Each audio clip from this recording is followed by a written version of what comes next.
My name is Abigail Reed.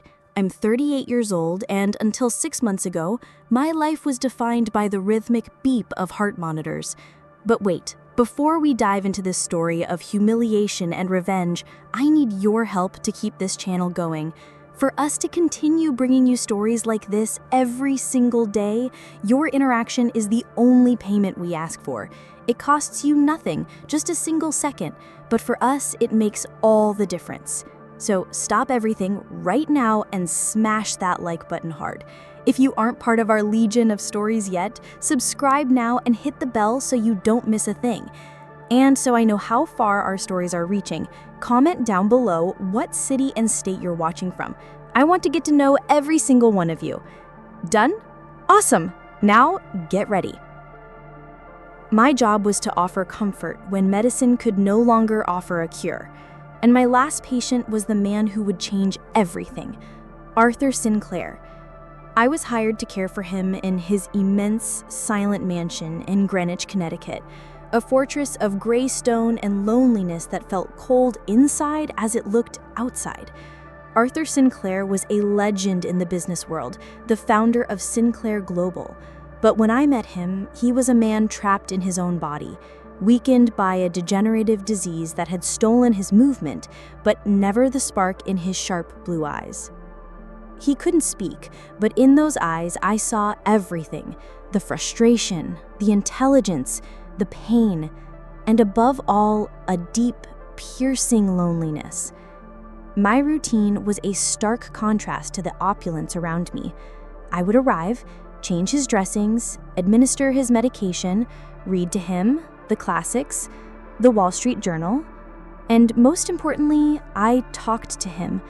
I told him about my day, about the traffic from New York, about the stubborn squirrel that kept trying to steal food from my modest apartment in Stamford. He couldn't answer, but I know he listened. Sometimes he'd squeeze my hand, a tiny gesture that carried a universe of meaning. The hardest part of my job wasn't Mr. Sinclair. It was his children, 5 heirs who swept in and out of that mansion like crows at a banquet, treating their living father like an open will. There was Richard, the eldest, the arrogant CEO who saw his father not as a man, but as a depreciating asset. He once found me adjusting Arthur's pillow and scoffed, "Still keeping the old man alive, nurse?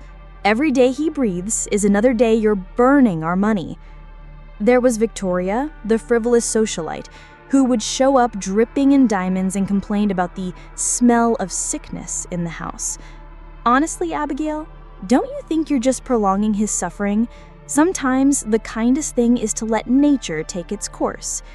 The irony was that nature, for her, was a bank account waiting to be released. Then there was Mason, the quiet and calculating one, whose eyes analyzed me as if I were a piece on a chessboard he hadn't yet figured out how to move. And finally, the twins, Leo and Lily, younger, more impressionable, who echoed the cruelty of their older siblings for lack of their own personalities. They called me the caregiver, never by my name. To them, I was part of the furniture, a necessary evil. And I endured it. I endured it because in the quiet moments when it was just me and Arthur, I saw the man behind the myth. I saw the gratitude in his eyes when I read a poem he loved. I saw the pain when his children left the room without much as a goodbye. I wasn't prolonging his life for money. I was honoring his life out of humanity. And then, one rainy October morning, he was gone. He passed peacefully in his sleep. I was by his side, holding his hand, which was finally at rest. The children arrived. There were no tears, just rushed phone calls and the inevitable question hanging in the air: when will the lawyer read the will? A week later, I was summoned to the mansion. I went in my simple work uniform, the only formal outfit I really owned. I entered the immense oak-paneled library. The 5 children were there, dressed in expensive fake mourning. When they saw me, the contempt on their faces was almost comical. "What is the trash doing here?" Richard asked, not to me, but to the lawyer, Mr. Davies, a man of impeccable posture who had been Arthur's right-hand man for 50 years. Ms. Abigail Reed, and the way he used Ms. made everyone blink, is an express and fundamental requirement of the late Mr. Sinclair. Without her, this will cannot be read. A tense silence fell. I sat in a distant chair, feeling 100 eyes on me. Mr. Davies opened the sealed envelope. He began by reading a personal letter from Arthur. The lawyer's voice was steady, but I could feel the emotion behind it. "To my children," he read, "who measured my life in bank statements and waited for my death like one waits for a holiday, I leave you the exact measure of the love and respect you gave me. Absolutely nothing." A muffled gasp came from Victoria. Richard turned red with fury. "No stock, no property, no share of my trust fund will be yours," the lawyer continued. "You were born with everything, yet you never learned the value of anything, least of all a father." The silence was heavy, electric. And then, the bombshell. "Therefore," Mr. Davies read, his voice now resonating through the room, "I leave my entire estate, including all shares of Sinclair Global, all domestic and international properties, and all liquid assets, to the one person who, in my final days, saw a human being and not a vault. The one person who gave me her time without expecting anything in return, and treated me with the dignity my own family denied me. I leave everything to my faithful and kind caregiver, Ms. Abigail Reed." If the silence before was heavy, what followed was a nuclear explosion. Screams, accusations. Mason was staring daggers at me, Victoria was sobbing with rage, and Richard lunged at the table screaming, "This is impossible! The bitch manipulated him!" I was paralyzed. The world seemed to spin in slow motion. A billionaire? Me? But Mr. Davies wasn't finished.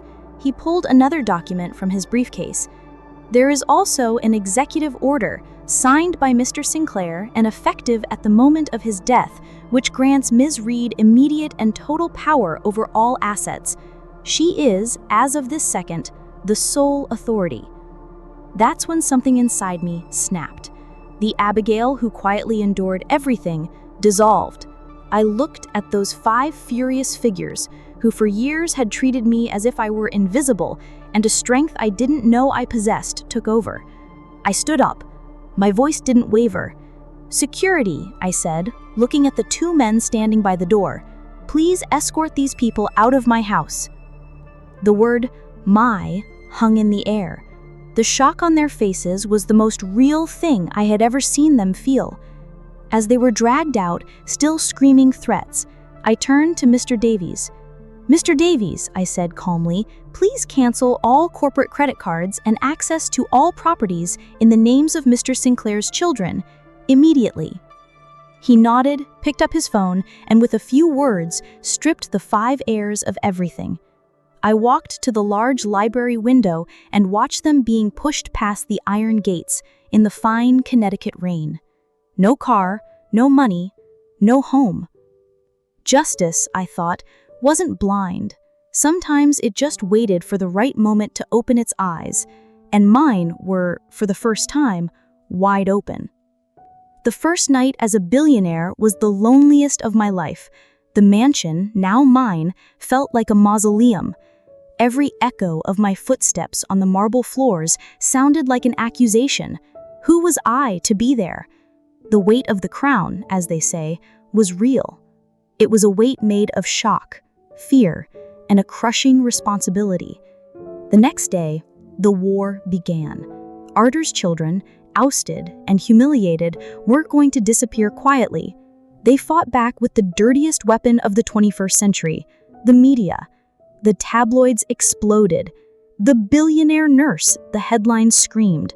Photos of me, taken with long-range lenses, showed me looking disheveled and frightened. The stories painted a vile portrait of me, a calculating gold digger, a seductress who preyed on a senile old man. The public devoured me.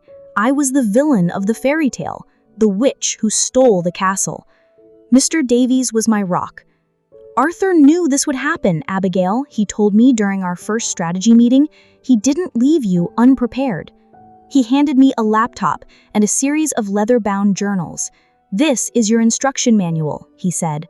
Arthur documented everything: the business, the people, and most importantly, the sins of his children. Those weeks were a baptism by fire. I dove into Arthur's journals, into the financial spreadsheets, the board reports. Mr. Davies brought in a team, a finance tutor, an image consultant, a media coach, not to change me, but to arm me. I learned the difference between stocks and bonds, between a hostile takeover and a merger. I traded my uniform for tailored suits. I learned to look a camera in the eye and speak with a voice that didn't apologize for existing. Their first major attack came in the corporate arena. Richard, using his remaining influence, tried to organize a revolt on the Sinclair board to have me removed as chairwoman. He convinced them I was an ignorant nurse who would run the company into the ground. The board meeting was my first real test. I walked into that Manhattan boardroom, a glass aquarium overlooking Central Park, and faced a dozen skeptical, hostile faces. Richard made his presentation full of charts and jargon, painting me as a threat. When it was my turn, I didn't argue. I just opened my laptop. "Ladies and gentlemen," I began. While Mr. Richard Sinclair was busy preparing this presentation, I was analyzing the reports my predecessor, Mr. Arthur Sinclair, left for me.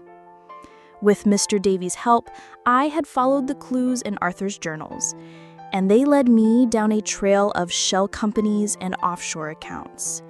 I projected the bank statements, the wire transfers, the irrefutable proof of a multi-million-dollar embezzlement scheme led by none other than Richard.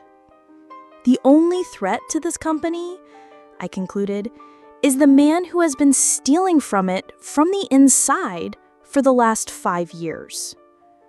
The silence in the room was absolute. Richard was as white as a sheet. 2 weeks later, he was indicted on federal fraud charges.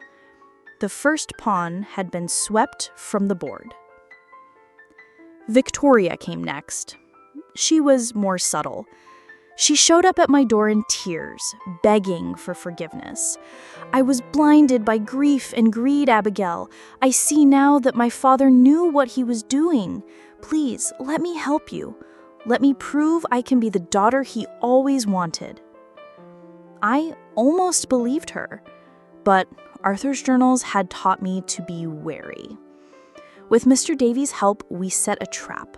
I confided in Victoria that I was considering selling off Sinclair Global's pharmaceutical division for a below-market price, a piece of information that would be devastating if it leaked.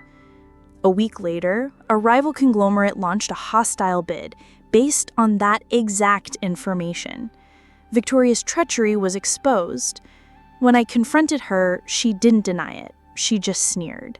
"You may have the money, you filthy little thing, but you'll never have our name or our blood." I had her banned from every social and corporate event tied to the company, and the news of her corporate espionage ruined her reputation in the high society she loved so much. The second pawn fell. I was winning the war, but at what cost? The nights in the mansion were still lonely. I was becoming harder, more calculating. I was afraid to look in the mirror and see a reflection of the Sinclairs staring back at me. That's when the twins showed up, Leo and Lily. I found them waiting outside my gates, drenched and looking miserable. They were no longer the arrogant youths from the library. They were just scared kids. "We're so sorry, Miss Reed," Leo said, his voice cracking. "We never thought for ourselves. We just followed the others. We don't want the money. We don't know how to live. We don't know how to do anything." For the first time, I wasn't under attack. I was being asked for help. And in them, I saw a reflection of what I could have become if life had been different. I looked at these two lost kids and made a decision. I would not be like their siblings. I would not crush them. I offered them a choice. I would pay for their complete college education or fund a small business on the condition that they worked hard and built something for themselves, away from me and the Sinclair empire. They cried, this time with tears of gratitude. In that moment, I felt I was beginning to understand Arthur's true purpose. Only one remained, Mason. The quiet one, the most dangerous. He didn't come with lawyers or fake tears. He came with blackmail. Somehow, he had dug up a painful chapter from my past. A younger brother who, years ago, had trouble with gambling debts and committed some minor offenses. Mason threatened to leak a distorted version of the story to the press, painting my family as criminals and destroying me for good. I met him at a discreet restaurant. He slid a folder with the documents across the table. A 20% stake in Sinclair Global, and I forget this exists, he said with a predatory smile. I looked at the papers, then I looked at him, and I smiled. It's too late, Mason, I said calmly. He frowned. What are you talking about? I already know about my brother. In fact, I used a portion of my new fortune to pay off his old debts and get him into a rehab program. He's doing very well. As for this story, I told it myself to a trusted journalist last week. The feature on redemption and second chances comes out tomorrow. His face twisted in disbelief. I had taken all his leverage. But, I continued, sliding another folder across the table toward him, since we're on the subject of family secrets, Arthur left me one last gift. He opened the folder. Inside was an old police report and a sworn statement about a car accident, a fatality, a case that was closed, buried by the Sinclair influence years ago. The driver had been a young Mason. Arthur lived with that guilt his whole life, I said softly. He didn't have the courage to expose his own son, but he believed that the truth, one day, needed to come to light. Mason was trembling, looking from the papers to me. He was broken. I didn't threaten him. I made no demands. I just said, the choice is yours, Mason. You can live with what you've done, or you can try to atone for it. But you will disappear from my life, and from the life of this company, forever. He got up and walked away without another word, and I never saw him again. 6 months later, I stood at a podium in front of hundreds of cameras and journalists. I was no longer the frightened nurse. I was the chairwoman of the board of Sinclair Global. Today, I said, my voice echoing in the hall, I am honored to announce the creation of the Sinclair Foundation for Compassionate Care. A small smile touched my lips. This foundation will dedicate its resources to building and maintaining state-of-the-art hospice and elder care facilities across the country, accessible to all, regardless of their ability to pay. I looked out at the cameras, at the world. Arthur Sinclair didn't leave me a fortune. He left me a responsibility, and I intend to honor it every single day. That night, I returned to the great mansion in Greenwich, but for the first time, it didn't feel cold or empty. It felt like home, a place where the legacy of a lonely man was transformed by the kindness of a simple nurse, a place where justice wasn't just done, but remade into something better, something that would last. My name is Abigail Reed, and this is just the beginning of my story. The story is over, but our conversation is just getting started. Now it's your turn to talk. I want to know 2 things in the comments, and I want honest answers. First, what would you have done in Abigail's shoes? Would you have shown the same compassion, or would your revenge have been even more ruthless against Arthur's children? Tell me your plan. Second, what did you think of this journey? Was the twist satisfying? Was the revenge just? Leave your full opinion on the story. If you made it this far, it's because this story moved you. So if you haven't already, show your strength. Hit the like button so more people see this incredible turn of events, subscribe so you don't miss the next ones, and share this with someone who needs to see justice served. Your engagement is our fuel. See you in the next story.